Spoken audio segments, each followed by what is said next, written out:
Topik firman Tuhan pada hari ini diambil dari buku Wahyu, kitab yang terakhir, ditulis oleh Rasul Yohanes.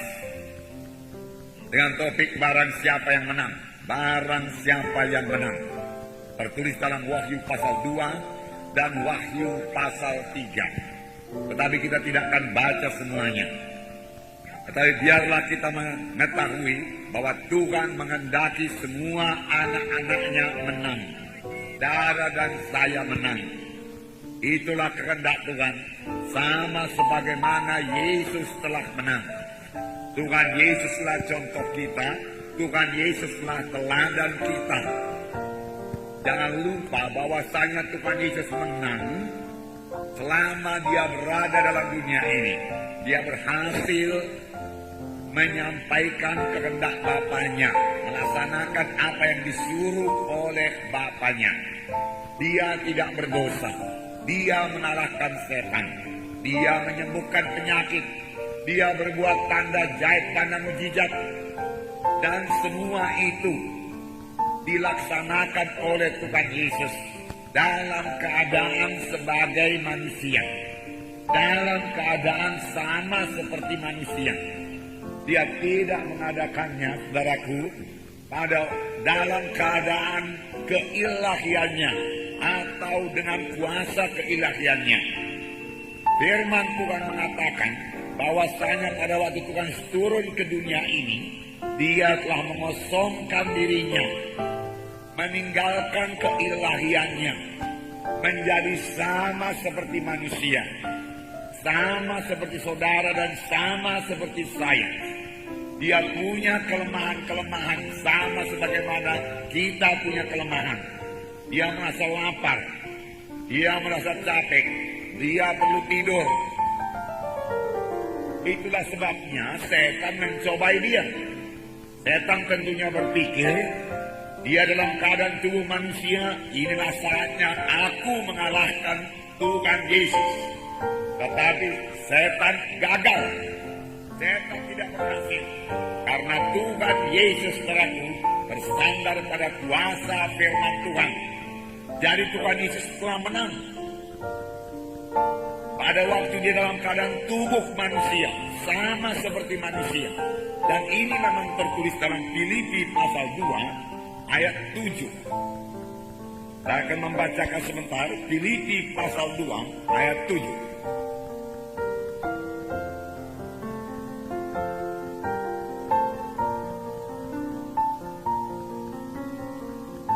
Melainkan telah mengosongkan dirinya sendiri dan mengambil rupa seorang hamba dan menjadi sama dengan manusia. Ayat 8. Dan dalam keadaan sebagai manusia, ia telah merendahkan dirinya dan taat sampai mati, bahkan sampai mati di kayu salib. Itulah sebabnya sangat meninggikan dia dengan mengaruniakan kepadanya nama di atas segala nama, supaya dalam nama Yesus bertekuk lutut segala yang ada di langit dan yang ada di atas bumi dan yang ada di bawah bumi, dan segala lidah mengaku Yesus Kristus adalah Tuhan bagi kemuliaan Allah Bapa. Jadi Yesus taat sampai kepada matinya. Itulah sebabnya Allah mengaruniakan nama di atas segala nama kepadanya. Nama Yesus sangat berkuasa. Setan manapun harus tunduk kepada nama Yesus. Ada kuasa dalam nama Yesus. Diperoleh, diberikan kepada Tuhan Yesus oleh karena ketaatannya, taat kepada Bapanya. Dia menang melaksanakan kehendak Bapanya. Dia menang untuk hidup suci. Dia menang mengalahkan setan. Dia tahu tipu daya setan. Dia dipenuhkan dengan Roh Kudus dan diurapi dengan Roh Kudus. Saya pikir inilah kunci kemenangan dari Tuhan Yesus. Dan Roh Kudus yang sama diberikan Tuhan kepada kita. Itu sebabnya Tuhan minta kita semua berkemenangan. Berkemenangan. Dalam kitab Wahyu berkali-kali dikatakan, barang siapa menang, barang siapa menang. Tuhan menghendaki kita menang. Misalnya pada Wahyu pasal 2 ayat 7b, barang siapa menang, dia akan kuberi makan dari pohon kehidupan yang ada dalam Firdaus Bapakku. Makan dari pohon kehidupan. Yang ada dalam Firdaus Bapakku, Firdaus Allah. Barang siapa menang, Wahyu 2:11. B. Barang siapa menang, ia tidak akan menderita apa-apa oleh kematian yang kedua. Ia tidak mengalami apa-apa dari kematian yang kedua. Tidak masuk dalam kematian yang kedua. Wahyu 2:17. Barang siapa menang, kepadanya akan kuberikan dari mana yang tersembunyi, dan aku akan mengaruniakan kepadanya batu putih, yang di atasnya tertulis nama baru, yang tidak diketahui oleh siapapun selain oleh yang menerimanya, dan seterusnya dan seterusnya. Kalau saya baca dalam buku Wahyu, ada sekitar 22 kali dikatakan barang siapa yang menang. Perkataan menang, menang. Tuhan mengendaki kita menang, menang. Tentunya kalau menang ada peperangan. Tanpa peperangan juga tidak ada kemenangan. Tetapi biarlah kita ingat bahwasanya musuh kita bukanlah darah dan daging. Musuh kita bukanlah manusia. Kita harus mengasihi sesama manusia. Bahkan biarlah hati kita tergerak oleh belas kasihan melihat jiwa-jiwa yang keberatan, melihat jiwa-jiwa yang belum selamat. Karena tanpa Tuhan Yesus dalam matinya, walaupun mereka ke gereja, mereka akan terhilang juga. Hilang selama-lamanya dalam neraka yang kekal. Ini harus membuat hati kita jatuh kasihan kepada mereka. Jadi manusia bukanlah musuh kita. Walaupun mereka mencela kita, walaupun mereka menyingkirkan kita harus mengasihi mereka itu. Kasihilah kaum manusia seperti dirimu sendiri. Musuh kita bukanlah daging darah. Tapi dalam Efesus pasal 6 ayat 12 dikatakan musuh kita yaitu pemerintah-pemerintah jahat di udara. Musuh kita yaitu penghulu-penghulu jahat di udara. Musuh kita yaitu penguasa-penguasa jahat di udara. Roh-roh jahat di udara. Yang bisa disimpulkan musuh kita yaitu setan iblis, roh-roh jahat. Di samping itu masih ada musuh kita dosa yang disodorkan oleh setan. Musuh kita yaitu kehendak daging kita ini yang harus kita matikan oleh kuasa Roh Kudus. Musuh kita yaitu daya tarik dunia ini, yaitu satu kehidupan tanpa memperdulikan daraku. Kesucian Tuhan hanya memuaskan hawa nafsu. Musuh kita yaitu sakit penyakit. Di dalam semuanya itu kita bisa menang. Dan memang Tuhan mengendaki kita menang. Bahkan Tuhan telah memberikan kelengkapan kepada kita semua untuk menang. Supaya kita hidup berkemenangan. Musuh kita yaitu kutuk dosa, termasuk kemiskinan. Kematian yang kedua kali neraka, itu musuh kita. Dan Tuhan telah memberikan semua kelengkapan kepada kita supaya kita hidup menang. Dan memang kita bisa hidup menang. Sebab Yesus sudah menang. Pada waktu Yesus menang, dia dalam keadaan sama seperti manusia. Kalau dia dalam keadaan Allah, tidaklah fair, saudaraku. Dia minta kita hidup sama seperti dia. Dia dalam keilahiannya yang maha kuasa, yang tidak bisa dikalahkan, dan segala kebesaran, keagungan, kemuliaan, kesuciannya, kemahatauannya, kemahadirannya. Dia hadir dalam dunia ini, kemudian dia mengalahkan semua musuh-musuh, setan, iblis, dosa, penyakit, dan lain sebagainya. Lalu dia minta kita melakukan hal yang sama, padahal kita tidak maha kuasa, tidak maha tahu, tidak maha besar. Darahku itu tidak adil, saudara. Tetapi karena dia melaksanakannya dalam keadaan tubuh manusia dan dalam keadaan sama seperti manusia, bisa jatuh kepada dosa. Hanya dia tidak mau jatuh kepada dosa. Dia dicobai oleh setan dan dia melawan setan dengan perkataan ada tersurat, dan dia berkemenangan. Lalu dia minta kita juga hidup berkemenangan. Itu baru fair, saudara. Barang siapa yang ada dalam Yesus, biarlah ia hidup sama sebagaimana Yesus hidup. Itu firman Tuhan minggu yang lalu. Barang siapa mengatakan dia ada dalam Yesus, dia wajib hidup sama seperti Yesus hidup. Hidup dalam kebenaran, kesucian, hidup mengasihi, hidup mengampuni, hidup mengasihi, mengampuni, memaafkan. Amin, saudara. Nah, puji Tuhan. Jadi Tuhan menghendaki kalau kita hidup berkemenangan.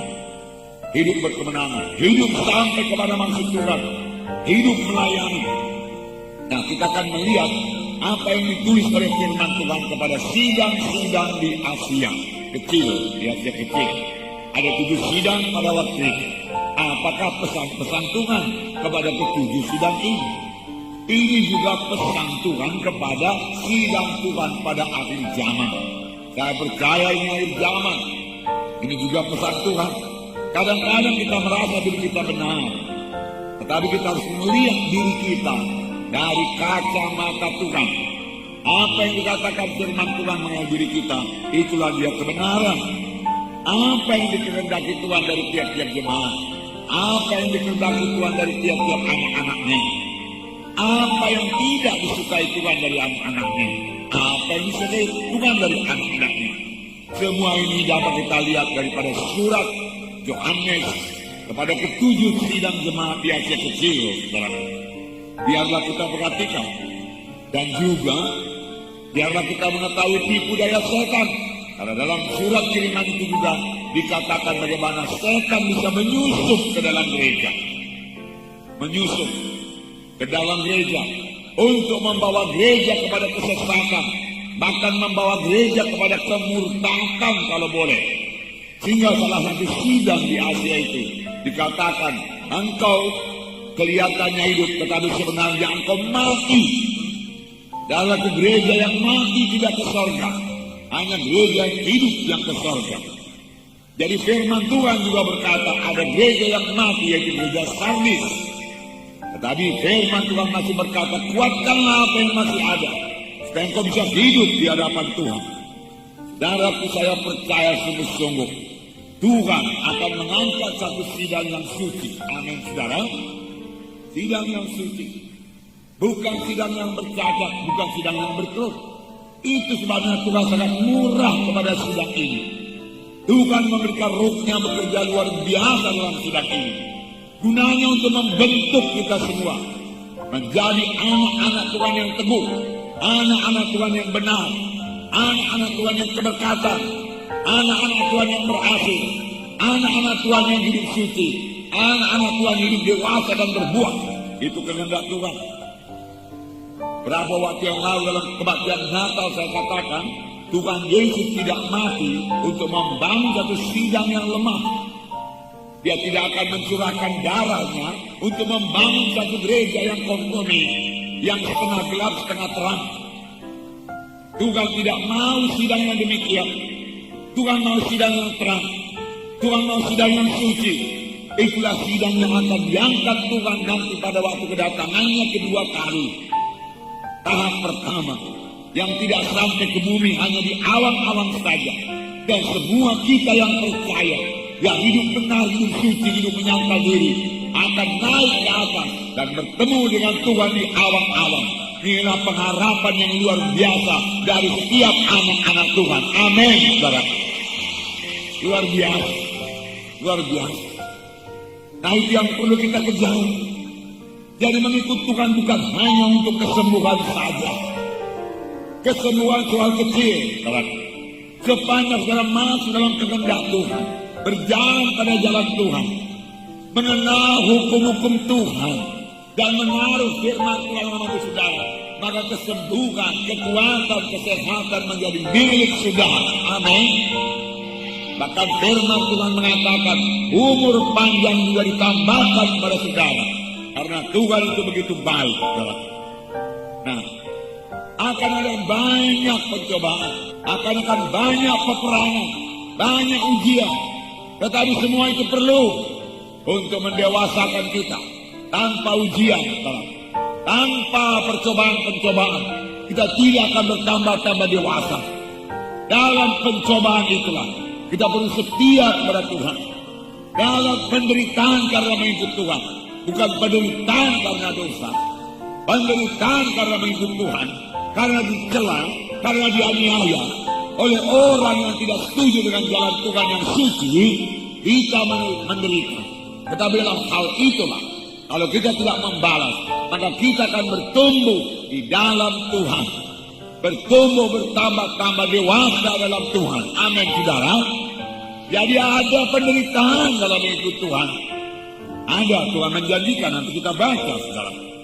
Saudara yang kasih dalam nama Yesus, tanpa pencobaan, tanpa semua penderitaan itu, kita juga akan tetap bayi-bayi rohani, tidak bisa berperang. Tetapi dengan adanya pencobaan itu, kita akan bertambah-tambah dewasa dalam Tuhan, teguh dalam Tuhan. Yaitu kalau kita menghadapinya dengan kasih, kalau kita menghadapinya dengan penuh dengan Roh Kudus. Amin, saudara. Biarlah semua kita berkemenangan. Amin. Tuhan menghendaki semua kita menang, dan kita bisa menang. Luar biasa janji Tuhan bagi anak-anaknya yang menang. Kita akan membaca dalam buku Wahyu pasal 2 ayat 1 sampai 7. Wahyu pasal 2 ayat 1 sampai 7. Bukan Alkitab saudara, kita akan membaca bersama-sama. Wahyu pasal 2 ayat 1 sampai 7. Kita baca. Tuliskanlah kepada malaikat jemaat di Efesus, inilah firman dari Dia yang memegang ketujuh bintang itu di tangan kanannya dan berjalan di antara ketujuh kaki biang emas itu. Aku tahu segala pekerjaanmu, baik jerih payahmu maupun ketekunanmu. Aku tahu bahwa engkau tidak dapat sabar terhadap orang-orang jahat, bahwa engkau telah mencobai mereka yang menyebut dirinya rasul, tetapi yang sebenarnya tidak demikian, bahwa engkau telah mendapati mereka pendusta, dan engkau tetap sabar dan menderita karena namaku, dan engkau tidak mengenal lelah. Namun demikian aku mencela engkau, karena engkau telah meninggalkan kasihmu yang semula. Sebab itu ingatlah betapa dalamnya engkau telah jatuh. Bertobatlah dan lakukanlah lagi apa yang semula engkau lakukan. Jika tidak demikian, aku akan datang kepadamu, dan aku akan mengambil kaki bianmu dari tempatnya, jikalau engkau tidak bertobat. Tetapi ini yang ada padamu, yaitu engkau membenci segala perbuatan pengikut-pengikut Nikolaus, yang juga kubenci. Siapa yang bertelinga hendaklah ia mendengarkan apa yang dikatakan Roh kepada jemaat-jemaat. Barang siapa menang, dia akan kuberi makan dari pohon kehidupan yang ada dalam taman Firdaus Allah. Nah, ada beberapa hal-hal yang dipuji Tuhan dari sidang Efesus ini. Aku tahu segala pekerjaanmu. Dari sidang Efesus masih melayani. Bahkan segala jerih payahmu, jadi dia melayani dengan sungguh-sungguh. Bahkan segala ketekunanmu, memang melayani harus dengan tekun. Bahkan dikatakan engkau lelah, memang dia bekerja sungguh-sungguh sampai dia lelah. Baik sekali, saudara, baik sekali. Jadi mereka melayani.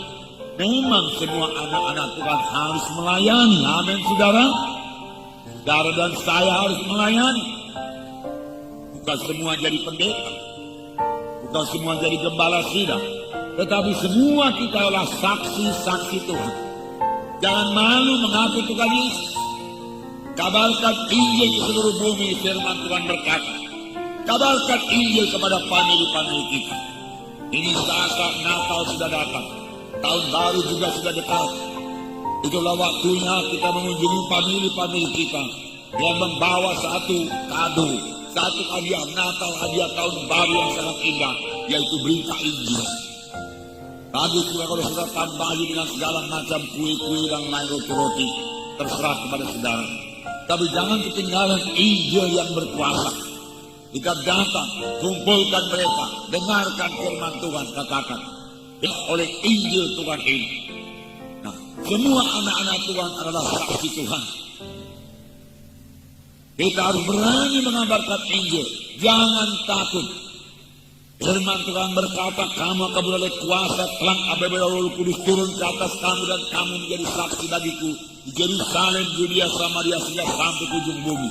Roh Kudus akan menolong saudara. Saudara sudah dipenuhkan dengan Roh Kudus. Roh Kudus yang dalam saudara itu akan memimpinkan, saudara akan mengajari, saudara akan mengurapi saudara, menyanggupkan saudara untuk menjadi saksi Tuhan. Karena Tuhan tidak akan menyuruh kita melakukan sesuatu yang kita tidak sanggupi. Saudara berkata ada yang takut. Firman Tuhan berkata Tuhan tidak memberikan kepada kita hati roh ketakutan, tapi roh kasih, kuasa, roh yang memerintahkan diri. Itu yang diberikan Tuhan kepada kita. Dan kasih yang sempurna mengusirkan ketakutan. Minggu yang lalu, dalam 1 Yohanes 4 ayat 18, saya bacakan untuk saudara. Di dalam kasih tidak ada ketakutan. Kasih yang sempurna melenyapkan ketakutan. Sebab ketakutan mengandung hukuman. Dan barang siapa takut, ia tidak sempurna di dalam kasih. Barang siapa takut, belum sempurna dalam kasih. Di dalam kasih tidak ada ketakutan. Ayat 19. Kita mengasihi karena Allah lebih dahulu mengasihi kita. Biar saya bacakan terus. Jikalau seorang berkata aku mengasihi Allah dan ia membenci saudaranya, maka ia adalah pendusta. Dan barang siapa tidak mengasihi saudara yang dilihatnya, bagaimana mungkin?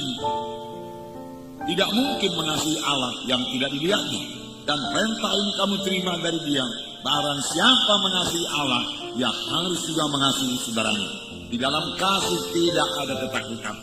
Kalau kita sudah mengasihi jiwa yang terhilang itu, kita akan mau berani menyaksikan Injil Tuhan kepadanya dengan pimpinan Roh Kudus, dengan roh yang lemah lembut, dengan mengasihi dia, bukan dengan menunjukkan bahwasanya kita ini sangat rohani, tidak. Dengan menunjukkan bahwasanya kita mengetahui lebih banyak ayat-ayat, tidak. Tetapi dengan mengasihi dia, dengan satu kerinduan yang sungguh-sungguh, supaya dia sampai kepada keselamatan. Atau kalau dia sakit, supaya dia sembuh daripada penyakitnya. Karena kita percaya Tuhan sudah berobat, dan dia akan menyembuhkan penyakit. Nah, saudara yang kasih dalam nama Yesus, semua anak Tuhan harus melayani. Inilah saatnya kita membawakan Injil Tuhan. Saya katakan untuk seluruh Indonesia ini, kita bersyukur buat mahasiswa kita beriman yang telah dikirimkan Tuhan. Dan banyak lagi akan menyusul. Puji Tuhan, puji Tuhan. Sebenarnya itu juga masih kurang untuk penuaian pada akhir zaman. Satu penuaian yang besar pada akhir zaman ini akan terjadi di Indonesia ini. Karena amin, saudara.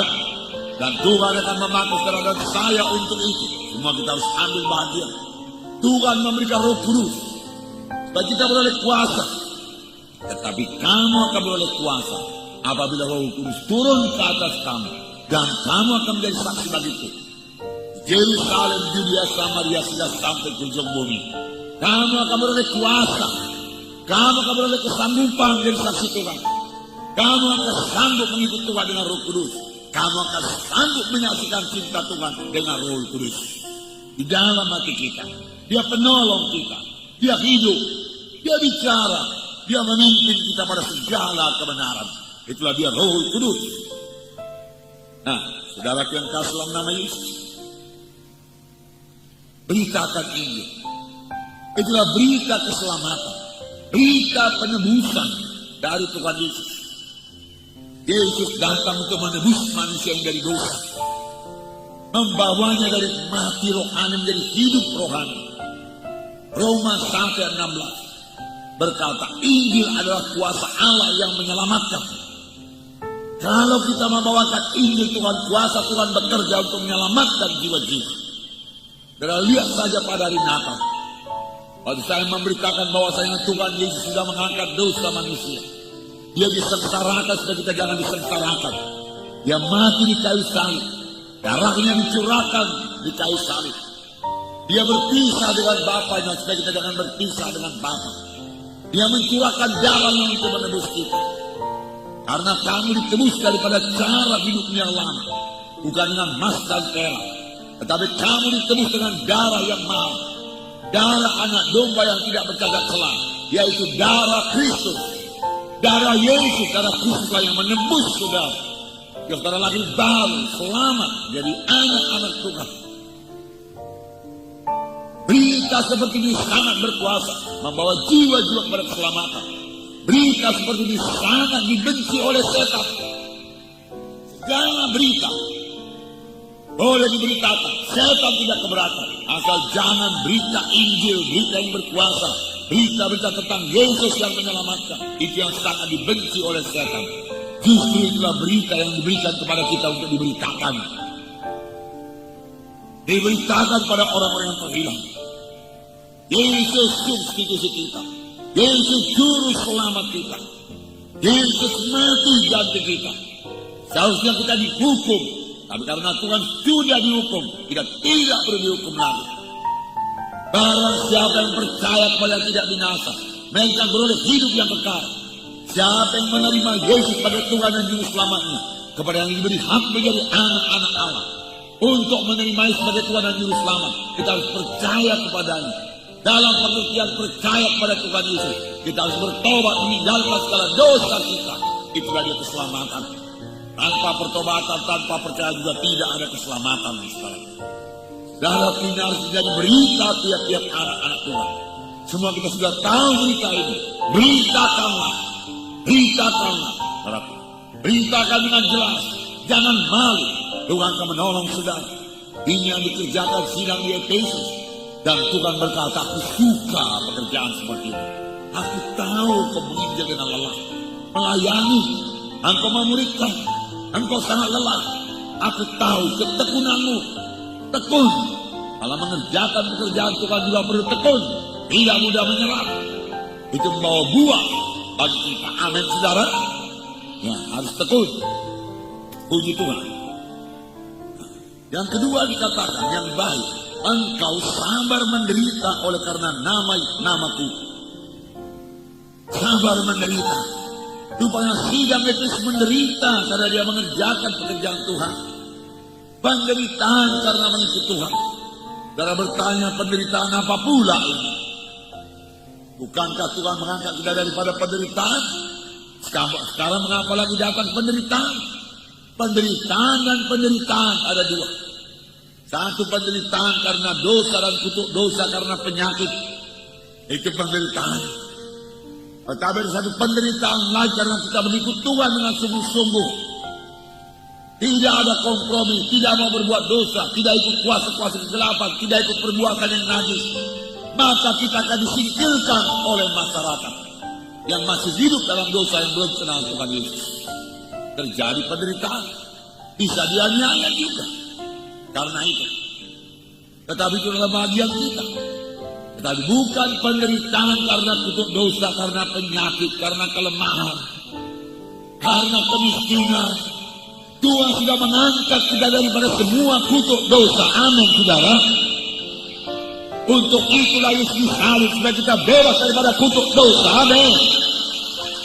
Itu kehendak Tuhan. Bebas sungguh-sungguh dari kutuk dosa. Ikut Tuhan sungguh-sungguh. Beriman untuk itu kalau saudara belum bebas sungguh-sungguh daripada penyakit. Lihat kesembuhan saudara. Katakan, Tuhan, ini saatnya aku sudah bebas daripada kutuk dosa. Bukankah aku telah menyerahkan seluruh hidupku kepadamu, Tuhan? Dan firman berkata Galatia 3:13, terkutuklah orang yang digantung pada kayu salib. Yesus telah berbuat ini supaya berkat Abraham sampai kepada kami, sampai kepada saya. Sekarang saya menerima berkat Abraham, tidak dibawa kutuk dosa lagi. Haleluya Tuhan. Dalam kutuk dosa kemiskinan lari daripada aku. Ada kutuk dosa penyakit, pergi ke dalam nama Yesus. Kutuk dosa kelemahan, pergi dalam nama Yesus. Berkat Abraham dan milik udara. Itu sudah tersedia, itu milik saudara. Terima dengan iman. Amin saudara. Terima dengan itu Tuhan sungguh-sungguh. Kalau sudah bebas dari katanya masih ada penderitaan. Yaitu penderitaan karena kita mengikut Tuhan karena tidak kompromi. Di dalam 2 Timotius 3:10 2 Timotius pasal 3. 2 Timotius pasal 3 ayat 10-12. Saya baca kepada saudara. Tetapi engkau telah mengikuti ajaranku, cara hidupku, pendirianku, imanku, kesabaranku, kasihku, ketekunanku. Haleluya. Paulus dapat berkata demikian. Hidupnya benar-benar telah berubah dan menjadi teladan, menjadi guru kepada Timotius. Dia sudah matang sungguh-sungguh. Engkau telah mengikuti ajaranku. Haleluya. Cara hidupku, cara hidup Paulus yang sudah berubah, demikian cara hidup kita tentunya berubah dalam Tuhan Yesus. Pendirianku, imanku, kesabaranku, kasihku, dan ketekunanku. engkau telah ikut menderita penganiayaan dan sengsara, seperti yang telah kuderita di Antioquia dan Iconium dan Listra. Semua penganiayaan itu kuderita, dan Tuhan telah melepaskan aku daripadanya. Banyak penderitaan dialami oleh Paulus, tapi Tuhan melepaskan dia juga. Ayat 12. Memang setiap orang yang mau hidup beribadah dalam Kristus Yesus akan menderita aniaya. Jadi gak usah heran. Orang membenci saudara, gak usah heran orang mengata-ngatain saudara. Karena saudara tidak ikut lagi acara-acara kegelapan, tidak mau berbuat dosa, karena saudara bersaksi karena saudara berdoa. Tapi jangan pula tidak berdoa. Setiap anak-anak Tuhan harus berdoa. Itulah kekuatan kita. Setiap orang yang mau hidup beribadah dalam Kristus Yesus akan menderita aniaya. Sedangkan orang jahat dan penipu akan bertambah jahat. Mereka menyesatkan dan disesatkan. Orang jahat akan bertambah jahat. Mereka menyesatkan dan disesatkan. Kesesatan akan bertambah-tambah. Kejahatan akan bertambah-tambah. Oleh sebab itu aniaya juga akan bertambah-tambah. Tantangan juga akan bertambah-tambah. Dalam penginjilan tantangan akan bertambah-tambah. Mari cepat bergerak. Amin saudara. Injil harus diberitakan supaya Yesus segera datang. Ini bagian kita bersama. Mari berkorban buat pemberitaan Injil. Berkorban. Supaya Injil Tuhan dapat diberitakan dengan segera. Dan saudara-saudara para alumni hidup dalam roh Tuhan. Mohon kuasa Tuhan. Mohon urapan Tuhan. Pengertian yang bertambah-tambah. Dan saudara boleh membangun kerajaan sorga. Dan boleh segera diutus untuk membangun sidang Tuhan di seluruh Indonesia ini. Amin saudara. Haleluya. Nah, puji Tuhan. Puji Tuhan saudara. Haleluya. Roma 8. Dikatakan kita akan menerima pahala. Tapi bukan hanya pahala. Roma 8 ayat 17. Saya bacakan. Dan jika kita adalah anak, maka kita juga adalah ahli waris. Haleluya. Haleluya saudaraku. Ahli waris. Ahli waris dari Bapa kita yang kaya raya. Tentunya luar biasa ahli. Luar biasa warisannya ini. Luar biasa. Saya bacakan. Dan jika kita adalah anak, maka kita juga adalah ahli waris. Maksudnya orang-orang yang berhak menerima janji-janji Allah, yang akan menerimanya bersama-sama dengan Kristus. Yaitu jika kita menderita bersama-sama dengan Dia, supaya kita juga dipermuliakan bersama-sama dengan Dia. Menderita bersama-sama dengan Dia. Dikata-katain bersama-sama dengan Dia. Dicela, diusir bersama-sama dengan Dia. Direndahkan, dihinakan bersama-sama dengan Dia. Bersama-sama dengan Yesus. Yesus juga diusir. Bersama-sama dengan Yesus. Tetapi lihat ayat 18 apa dikatakan. Ayat 18. Sebab aku yakin bahwa penderitaan zaman sekarang ini tidak dapat dibandingkan dengan kemuliaan yang akan dinyatakan kepada kita. Dengan warisan itu, dengan kemuliaan yang menunggu kita, bahkan di dunia ini, apalagi dalam hidup yang kekal, sangatlah luar biasa kemuliaan itu. Penderitaan pada zaman sekarang ini tidak ada artinya, sangat kecil, sangat sebentar dibanding dengan masa yang kekal dalam kemuliaan selama-lamanya. Oleh sebab itu tekunlah menderita karena Injil Tuhan. Amin saudara. Tekun menderita karena Injil Tuhan. Jangan mundur karena penderitaan yang sedikit. Harus menderita dalam penginjilan. Berapa kali kami diusir dari satu desa. Di satu desa kami dilempari dengan batu. Kami harus lari karena mengabarkan Injil saudara. Di desa yang lain kami berperang dengan dukun-dukun. Dan dalam KKR saudaraku, banyak gangguan, tantangan. KKR di Jambi, pemberitahuan lengkap semua saudara. Waktu mulai kebaktian saudara, doa pembukaan, lampu mati saudaraku. Kemudian dikejar ke PLN saudaraku, tidak hidup lagi sampai selesai KKR. Mic tidak ada. Saya hanya bicara melalui mic saudaraku yang kecil itu dan lilin beberapa banyak. dibeli. Senter 1 lusin dibeli, saudara, hidup terus. Saudara. Hari yang kedua sudah diurus semua, listrik kelihatannya baik. Lalu kami berangkat dari hotel saudaraku di Jambi. Saudara, baru beberapa menit naik mobil, seluruh daerah itu menjadi gelap. Kembali lagi malam kedua demikian juga saudaraku. Injil hampir tidak pakai mic, tapi penginjilan diteruskan, berita Injil diteruskan, jiwa-jiwa diselamatkan, jiwa-jiwa disembuhkan, berita Injil disampaikan. Amin saudara. Nah, kuasa Tuhan dinyatakan. Itu hanya dalam gangguan kecil, tantangan kecil, saudara. Kita maju terus kalau hanya demikian saja. Dia maju terus. Waktu Tuhan, saudaraku, memanggil Paulus, bukan dengan terus terang berkata bahwa dia akan mengalami begitu banyak penderitaan. Aku menyatakan kepadanya. Kisah 9 ayat 6. Saya bacakan pada saudara. Kisah 9 ayat 16. Aku sendiri akan menunjukkan kepadanya betapa banyak penderitaan yang harus ia tanggung oleh karena namaku. Ini Paulus menyuruh Ananias memberkati Paulus, meletakkan tangan supaya dapat melihat. Ayat 15 berkata, tetapi firman Tuhan kepadanya, pergilah, sebab orang ini adalah alat pilihan bagiku untuk memberitakan namaku kepada bangsa-bangsa lain, serta raja-raja dan orang-orang Israel. Aku sendiri akan menunjukkan kepadanya betapa banyak penderitaan yang harus dia tanggung oleh karena namaku. Betapa banyak penderitaan yang harus ditanggung oleh Paulus karena nama Yesus. Beberapa kali Paulus masuk penjara, keluar masuk penjara, pengadilan dari satu pengadilan pada pengadilan yang lain. 5 kali aku dicambuk, dia katakan. 5 kali 39 kali. Tuhan istilahnya sekali, yaitu 39 kali.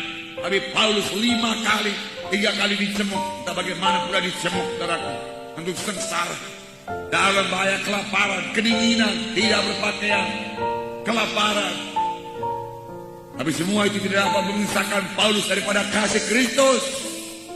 Penderitaan semua ditanggungkan oleh Paulus yang sangat diurapi Tuhan, sangat diberkati Tuhan. Saudara ingat di Filipi, karena dia mengabarkan Injil dan mengusir roh setan dari satu gadis yang kerasukan, dia dimasukkan dalam penjara yang paling dalam. Sesudah dicambuk lebih dahulu, punggungnya luka-luka. Tetapi dia bukannya, saudaraku, menyalahkan Tuhan. Bukannya, saudaraku, menggerutu, saudaraku, tidak. Tapi tengah-tengah malam itu Paulus dan Silas menyanyikan nyanyian pujian kepada Tuhan dengan luka-luka yang mulai menggigit, berdenyut karena mulai infeksi. Mereka tidak berpikir apakah kakinya akan tetanus begini begitu, tidak. Mereka tidak berkata, oh Silas, beginilah nasib kita ini. Memang dulu kukatakan sama kau kalau mengikut Tuhan senang sukacita keberkatan, tapi akhirnya kita masuk penjara juga. Rasanya gak sanggup lagi mengikut Tuhan. Dia tidak berkata demikian. Alangkah indahnya sila-sila dia penderitaan karena kita mengikut Tuhan. Penderitaan ini tidak sebanding dengan pahala yang menanti kita di sorga. Ini terjadi karena kita memberitakan Injil, karena kuasa Tuhan dinyatakan, dan satu gadis kecil dibebaskan daripada roh jahat. Yang sekarang dia menjadi orang percaya yang kelak masuk ke sorga. Dan Injil juga telah diberitakan kepada banyak orang di Filipi. Tentunya akan berdiri sidang Filipi, dia katakan. Mari kita bersukacita, Silas, mari kita menyanyi. Mereka menyanyi dengan tangan digari, kaki digari. Mereka menyanyi bersorak-sorai kepada Tuhan. Mereka berdoa di tengah-tengah penjara itu. Dan orang-orang penjara mendengarnya. Mereka bisa bersukacita dalam Tuhan di tengah-tengah penderitaannya. Sehingga kuasa Tuhan dinyatakan. Roh Tuhan turun dan mengguntur saudara ke penjara itu. Goncang, gari-gari terlepas semua. Sekarang, dan penghulu penjara itu mencabut pedangnya mau membunuh dirinya. Karena dia pikir semua orang-orang penjara sudah lari, semua orang-orang tahanan. Tapi Paulus berkata, sarungkan pedangmu, kami semua masih ada di sini. Apakah yang kuperbuat supaya aku boleh selamat, Tuhan? Percayalah kepada Tuhan Yesus, bahkan Tuhan selamat dan sisi rumahnya. Malam itu dia percaya, malam itu dia diberi diri dibaptis, dan dia bersukacita. Dan besoknya Paulus dibebaskan. Inilah dia penderitaan. Berapa banyak penderitaan aku akan nyatakan kepadanya karena namaku. Sepanjang saudara berpegang pada nama Yesus, memberitakan nama Yesus, saudara, setan tidak senang. Nah, saudara takut pada nama Yesus. Nama yang lain boleh, tapi jangan nama Yesus. Ini nyata dari orang kerasukan.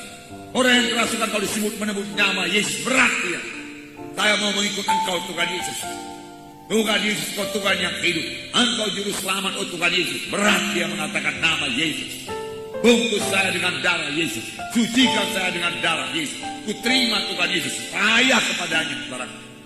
Saya tinggalkan semua dosa dalam nama Yesus. Saya berkemenangan dalam nama Yesus. Oh, payah pada orang kerasukan mengatakan itu. Karena nama Yesus, nama yang berkuasa. Nama yang mengusirkan setan. Saudara, itu yang kedua. Yang pertama, dia bekerja dengan rajin. Yang kedua, dia sampai menderita karena nama Yesus. Jangan heran kalau ada penderitaan karena kita mengabarkan Injil. Yang kedua, orang-orang jahat. Dia tidak sabar terhadap dosa. Berarti dia menolak dosa. Dan juga tidak sabar terhadap rasul-rasul palsu. Jadi sidang Efesus masih kenal rasul-rasul palsu. Dia kenal rasul palsu. Orang yang menyebut dirinya rasul tapi bukan. Dia tahu itu rasul palsu. Dan Tuhan suka itu. Setiap anak-anak Tuhan harus mengerti pengajaran sesat, pengajaran daging, pengajaran membesarkan diri si aku. Harus kita kenal pengajaran sesat, kenal. Roh Kudus akan menerangkan kepada kita. Roh Kudus menerangkan kepada kita. Kita rasa dalam hati kita. Ada yang tidak beres dengan hamba Tuhan ini. Ada yang tidak beres dengan pemberitaan ini. Roh Kudus memberitakan dalam hal itu dengar-dengaran kepada Tuhan. Nubuat juga demikian. Sekarang banyak orang bernubuat. Dia berkata demikianlah firman Tuhan, dengarkan firman Tuhan. Tapi hati kita tidak tenang mendengar.